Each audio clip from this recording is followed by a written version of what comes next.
बिस्मिल्लाहिर्रहमानिर्रहीम। अस्सलाम वालेकुम। आप फेसबुक और यूट्यूब चैनल देख रहे हो। मेरा नाम है अब्दुल रहमान। नाज़रीन, आज 21 नवंबर है। आज इस वीडियो में हम पाकिस्तान से और इस्लामाबाद की कुछ ताज़ा तरीन अपडेट्स आपके सामने रखेंगे। आर्मी चीफ की तैनाती की जो समरी है वो वज़ीर आज़म हाउस में पहुँच गई है। उसमें 5 नाम जो है मोस्ट सीनियर तरीन जो जनरल हैं, लेफ्टिनेंट जनरल्स हैं, उनके 5 नाम डाल दिए गए हैं। अब उन्हीं में से कोई एक जो है नए आर्मी चीफ बनेंगे और उन्हीं में से एक जो है कोई जॉइंट चीफ ऑफ स्टाफ जो है वो बनेंगे। अब समरी तो जैसे कि हमने आपके पहले भी सामने रखा था कि जी समरी तो 2 से 3-4 दिन पहले ही पहुंच चुकी है, लेकिन आज ऑफिशियली अनाउंस किया गया है कि जी वज़ीर आज़म हाउस ने समरी जो है वो एक्सेप्ट कर ली है और अब जो है बाकायदा इजलास बुला लिया गया है। उसके ऊपर अब जो है गौर किया जा रहा है कि किसको जो है नए आर्मी चीफ तैनात करना है। अब इसके ऊपर ये जो आने वाले आगे 4 से 5 दिन है, इमरान खान साहब 26 नवंबर को जो है वो पिंडी पहुंच रहे हैं। क्या इमरान खान साहब पिंडी में उस दिन जो है खिताब करने के बाद कहेंगे कि घरों को चले जाओ, या वो वहां धरना देंगे? क्योंकि उनका जो अगला लाहे अमल है वो सिर्फ इमरान खान को पता है और उन्होंने बाकायदा ये तक कहा है कि मैं 26 नवंबर को ऐसा सरप्राइज़ दूंगा कि सब परेशान हो जाएंगे और सब हैरान हो जाएंगे। इमरान खान क्या सरप्राइज़ दे सकते हैं, ये भी आज आपके सामने रखेंगे। फिर कल रात को जो है एक बड़ी धुआंधार प्रेस कॉन्फ्रेंस हुई लंदन से, जिसमें तस्नीम हैदर शाह जो कि 20 साल से नून लीग के तर्जुमान हैं, उन्होंने दावा किया जी कि अरशद शरीफ और इमरान खान पर कातलाना हमला जो करवाया गया है उसकी सारी की सारी प्लानिंग लंदन में हुई है। नवाज शरीफ साहब ने करवाया है ये सब कुछ, बाकायदा शूटर्स और सारी जितनी भी प्लानिंग है ये सारी PMLN और नून लीग और नवाज शरीफ साहब ने करवाई है। और मरियम नवाज साहब जो हैं वो इसमें बड़ा बज़िद थी कि ये काम जल्द से जल्द होना चाहिए। 20 साल से एक बंदा जो है नून लीग का तर्जुमान है और वो प्रेस कॉन्फ्रेंस कर रहा है और बाकायदा कहते हैं कि जी मेरे पास सबूत है। अब उन्होंने जो प्रेस कॉन्फ्रेंस की उसमें उन्होंने जो कहा वो हम आपके सामने रखेंगे और ये भी बताएंगे आपको कि इस प्रेस कॉन्फ्रेंस में कितना सच था और कितना झूठ था और इसका मकसद क्या था और इस प्रेस कॉन्फ्रेंस के पीछे कौन था और क्या वाकई ही नवाज शरीफ ने जो है ये सारा कुछ करवाया है और नवाज शरीफ एक ऐसे तर्जुमान के साथ बैठकर ये सारे मशवरे करेगा।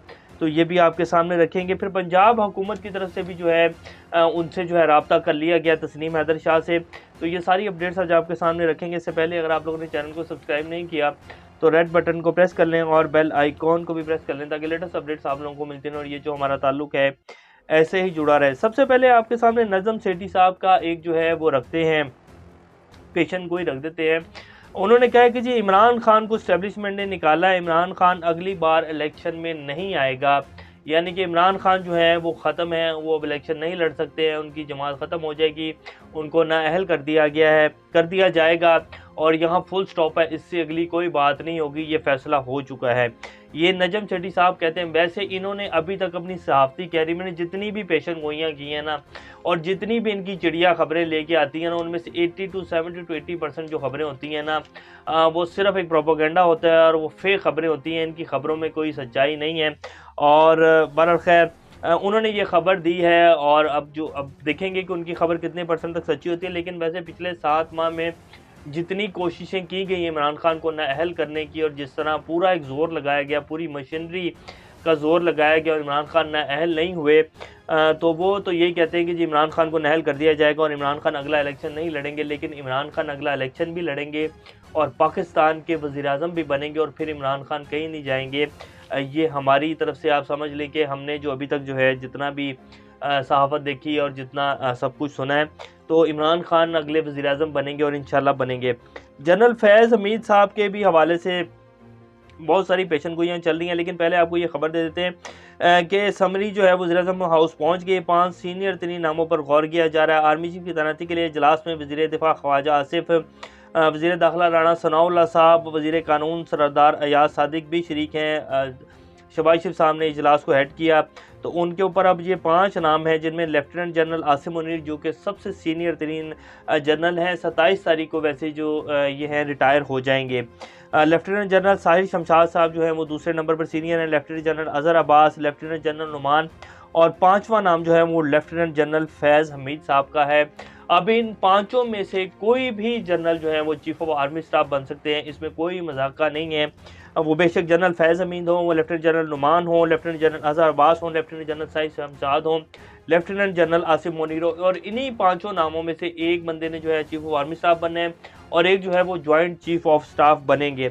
अब इसको लेकर जो है बहुत ज़्यादा खबरें चल रही हैं और बड़े सीनियर एंकर्स भी इसकी बात कर रहे हैं कि जी जनरल फैज़ हमीद साहब के भी नाम का खुरा निकल सकता है, लेकिन क्या जनरल फैज़ हमीद को शहबाज शरीफ साहब जो हैं वो नाम अनाउंस करेंगे?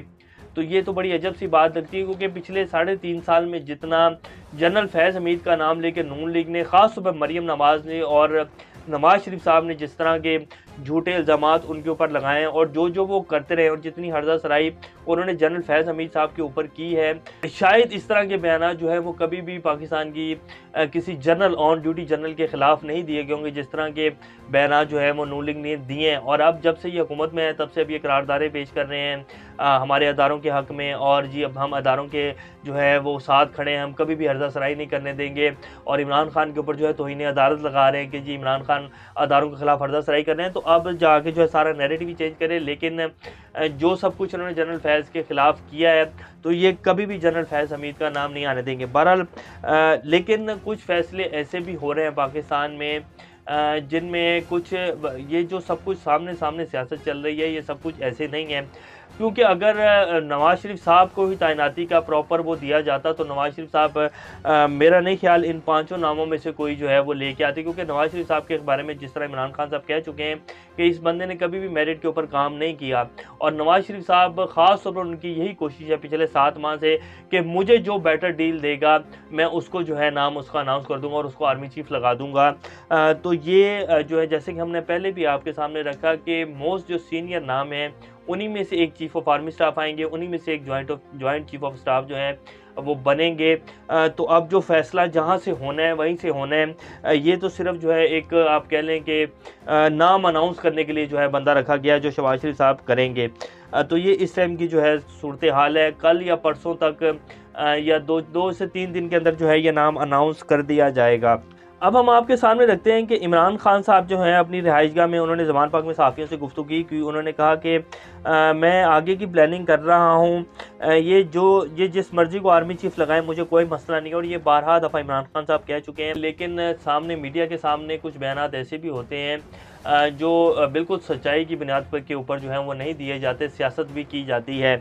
ऐसा नहीं हो सकता कि इमरान खान साहब का स्टेक नहीं है कि कौन से आर्मी चीफ आ रहे हैं, और उनके बैकडोर राब्ते भी हुए हैं, उनसे मशवरा भी लिया गया है, उनको एतमाद में भी लिया गया है कि जी ये आर्मी चीफ होंगे। ये सारी बात फाइनल हो चुकी है।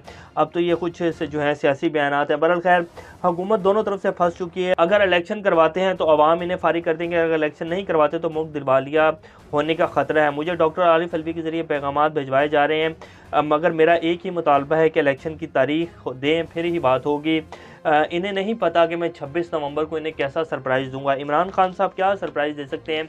इमरान खान साहब अगर आज चाहें तो इलेक्शन अनाउंस हो सकते हैं, और ये हम आपके सामने पिछले 4 से 5 माह से ये बात करते हैं। ख़ास तौर पर जब से पंजाब की हुकूमत जो इमरान खान साहब को दोबारा मिली, इमरान खान साहब अगर आज पंजाब की और केपी की असम्बलियाँ तोड़ दें तो जिस तरह की पाकिस्तान की मैशियत की हालत है, जिस तरह पाकिस्तानी गर्दाब में फंसा हुआ है, पाकिस्तान डिफ़ॉल्ट के करीब जो है वो पहुंचा हुआ है। बेशक इसहाक डार साहब जैसे मर्जी कहते रहे कि जी हम डिफ़ॉल्ट नहीं हो रहे, लेकिन अगर आप पाकिस्तान के कुछ ऐसे भी सीनियर इकोनॉमिस्ट हैं जिनमें से डॉक्टर इशफाक हसन बहुत बड़ा नाम है, तो उन्होंने भी कह दिया ये बात कि पाकिस्तान के हालात बहुत ख़राब हैं। ये बयानात हैं और सियासी बयानात तो बहुत से दिए जाते हैं कि डिफ़ॉल्ट नहीं हो सकता पाकिस्तान, लेकिन पाकिस्तान जो है डिफ़ॉल्ट होने के बहुत करीब है। तो हालात जो हैं वो बहुत ख़राब हैं। अब इमरान खान सरप्राइज़ में अगर दें, दोनों असम्बलियाँ जो हैं वो तोड़ दें तो ऑटोमेटिकली मुल्क जो है वो इलेक्शन की तरफ चले जाएगा। लेकिन इमरान खान साहब जो हैं वो बड़े स्ट्रेटजी के साथ चल रहे हैं और इलेक्शन की तारीख लेना उनके लिए मसला कोई नहीं है। अब हम बात कर लेते हैं कि ये जो हमला आवर है, जो हमला हुआ इमरान खान साहब के ऊपर, अरशद शरीफ साहब के ऊपर, तो ये जी तर्जुमान हैं नून लीग के तस्नीम हैदर शाह, इन्होंने दावा किया कि इमरान खान पर हमला और सहाफ़ी अरशद शरीफ का कत्ल की साजिश लंदन में हुई है। तस्नीम हैदर ने कहा कि गुज़िश्ता 20 साल से मुस्लिम लीग से मुंसलिक हूँ। नवाज शरीफ के साथ हसन नवाज के दफ्तर में 3 मुलाकातें हुई। मुझे मीटिंग के लिए बुलाकर बताया गया कि अरशद शरीफ और इमरान खान को कत्ल करना है। पहली मीटिंग 8 जुलाई, दूसरी 20 सितंबर और तीसरी 29 अक्टूबर की हुई। मुझे कहा गया कि नए आर्मी चीफ की तकरीर से पहले अरशद शरीफ और इमरान खान को रास्ते से हटाना है, लेकिन पहले मरियम नवाज जो है वो लंदन पहुंच जाए। नासिर भट्ट ने नवाज शरीफ से मेरा तारुफ गुजरात के मजबूत शख्स के तौर पर करवाया और मुझे कहा गया कि आप वजीराबाद में शूटर मुहैया करें। जब मैंने इनकार किया तो मुझे बताया गया कि हमने शूटर्स का बंदोबस्त कर लिया है। अब अगर आप सिर्फ इस पॉइंट को देखें कि नासिर भट्ट जो है वो एक बंदे को लेकर जा रहा है और उसका तारुफ जो है गुजरात के मजबूत शख्स के तौर के ऊपर करवा रहा है। 20 साल से ये बंदा नून लीग का तर्जुमान है, जो कि ये खुद कह रहे हैं तस्नीम हैदर शाह, और नवाज शरीफ को ये नहीं पता कि ये गुजरात का मजबूत तरीन शख्स है या सिर्फ ऐसे ही मुझे मिलवाया जा रहा है इसको, ठीक है। फिर एक बंदे को बुलाकर, एक बंदा तारुफ करवा रहा है एक बंदे को बुलाकर, और साथ ही उसे नवाज शरीफ साहब ये कह रहे हैं कि जी आपने हमें शूटर मुहैया करने हैं। और नवाज शरीफ कौन है? जो 3 दफा का वजीर आजम है, जिसकी आप सियासत और उसकी जो उसने सियासी जो जिस तरह की उसने काम किए हैं, तैनातियां की हैं, अरबों डॉलर की जायदाद बनाई है। अब नवाज शरीफ को जो मर्जी कह रहे हैं, लेकिन नवाज शरीफ इतना बेवकूफ़ नहीं है कि एक बंदे का तारुफ करवाया जा रहा है गुजरात का मजबूत तरीन शख्स, और नवाज शरीफ उसे जाते ही कह रहे हैं कि जी आपने हमने शूटर मुहैया करने हैं। अजीब सी बात नहीं लगती आप लोगों को? फिर कह रहे कि जी मैंने इनकार कर दिया। अब एक बंदा नवाज शरीफ के सामने ला रहा है एक बंदे को कि जी, और नवाज शरीफ उससे इतनी जो है खुफिया और इतनी प्लानिंग, एक पाकिस्तान के सबसे बड़े लीडर का कत्ल करना है, उसके बाद पाकिस्तान के सबसे मायनाज सहाफ़ी का कत्ल करना है, और एक बंदे को, एक बंदा जो है तारुफ करवा रहा है, फिर एक नवाज शरीफ उसको डायरेक्ट कह रहे हैं जी आपने शूटर मुहैया करने हैं, और फिर उसके बाद वो बंदा नवाज शरीफ को इनकार कर देता है। कैसी अजीब सी बात लगती है ये। मैंने इनकार कर दिया, उसके बाद नवाज शरीफ ने मुझे इन्होंने कहा कि हमने शूटर जो हैं वो अरेंज कर लिए हैं। नईम हैदर ने कहा कि मेरे पास इन मुलाकातों की तस्वीरें मौजूद हैं। ये जो कह रहे हैं कि जी सबूत मौजूद हैं, ये तस्वीरें ही हैं। अब किसी से भी आप जब मुलाकात करने जाते हैं, अब नवाज शरीफ जैसा लीडर जो भी है 3 दफ़ा का पाकिस्तान का प्राइम मिनिस्टर रहा है, पाकिस्तान में जो है इतनी अरसा उन्होंने हुकूमत की है, तो उस बंदे से जब मिलने आप जाते हैं तो आप तस्वीरें तो खिंचवा ही लेते हैं। तो जी मेरे पास तस्वीरें मौजूद हैं तीनों मुलाकातों की। इसी साजिश से बरतानी पुलिस को भी आगाह कर दिया, अगर पाकिस्तान के तहकीकाती अदारों ने बुलाया तो जवाब देने ज़रूर जाऊँगा। और फिर उन्होंने कहा कि मरियम नवाज़ भी बहुत ज़ोर डाल रही थी और मैंने इनकार कर दिया। अब इनकी अगर आप प्रेस कॉन्फ्रेंस बड़े आराम से सुने तो उसी में पता चल जाता है कि ये किस तरह की साजिश है, इसके पीछे कौन है। ये रात को एक बहुत बड़ी जो है मीडिया के ऊपर खबर चलाई गई है, और असल मकासद जो हैं वो पीछे हैं, फिर सुबह समरी आ जाती है। ये बहुत सारी चीज़ें जो हैं आहिस्ता-आहिस्ता खुलकर सामने आ जाएँगी, और जिस तरह के ये बंदा कह रहा है इसमें अगर मैं अपनी राय दूँ तो मुझे तो 70-80% ये सिर्फ़ एक प्रोपेगेंडा लग रहा है, इसके अलावा इसकी कोई हकीकत नहीं है। इसीलिए पीटीआई ने जितने भी कल से ये प्रेस कॉन्फ्रेंस के बाद फवाद चौधरी साहब ने बड़ा आराम से जवाब दिया। उन्होंने कहा कि ये इसको बिल्कुल इन्वेस्टिगेट होना चाहिए। बस सिंपल लफ्ज़ों में उन्होंने कहा कि इसको इन्वेस्टिगेट होना चाहिए। कोई जो है कोहराम नहीं मचाया गया उनकी तरफ से, क्योंकि उनको पता है कि ये क्या किया जा रहा है, इसके पीछे कौन है और कौन किसको प्रेशराइज़ करना चाहता है, इसके पीछे असल मकासद क्या हैं, और तैनाती, और उसके बाद फिर बहुत सारे मामला जो है अभी आने वाले कुछ दिनों में हल हो जाएँगे, और उसके बाद बहुत सारी चीज़ें जो हैं वो क्लियर हो जाएँगी। पंजाब हुकूमत ने बहरहाल राब्ता कर लिया तस्नीम हैदर से, और उन्होंने कहा जी इसको शामिल तफ्तीश किया जाएगा। मशीर दाखिला जो पंजाब है उमर सरफराज चीमा साहब, वो कह रहे हैं कि जी इनका इकबाली बयान लेने के बाद नवाज जो नून लीग की मरकज़ी क़यादत है और इस ज़िले की क़यादत है उससे भी पूछ-गछ की जाएगी। तो ये इस टाइम की जी ताज़ा तरीन अब सूरत हाल है। देखते हैं आगे जब तहकीकात होंगी तो इसमें क्या सामने आता है। बहरहाल ये सारे मामला जो हैं वो जल्द होने जा रहे हैं, और तमाम चीज़ें जो हैं बिल्कुल साफ-साफ आप लोगों के सामने आ जाएँगी। बस कुछ दिन और कुछ घंटों की बात है। अभी तक के लिए इतना ही। अपना और का ख़्याल रखिएगा। अल्लाह हाफ़िज़।